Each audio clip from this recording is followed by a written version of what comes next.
আসসালামু আলাইকুম বন্ধুরা, আমি আজকে আমাদের দেশের স্বার্থে কিছু কথা বলবো। হোক না বঙ্গবন্ধু শহীদ স্যার, আমি কিন্তু কোনো দলকে নিয়ে কাউকে নিয়ে উল্লেখ করে কিছু বলতেছি না।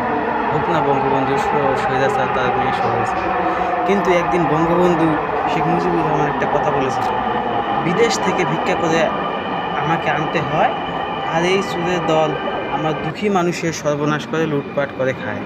এর জন্য জীবনে যৌবন নষ্ট করে কি স্বাধীন যে শহীদরা রক্ত দিয়েছে, দেশ স্বাধীন করেছে, ঠিক সেই রকম এই দেশটা আপনার আমার সবারই। আমরা সবাই মিলে আমাদের দেশের সার্বভৌমত্বকে রক্ষা করব। আমরা যদি নিজেরাই নিজেদের দেশের ক্ষতি করি, তাহলে কাদের লাভ, কাদের ক্ষতি? আমাদেরই ক্ষতি।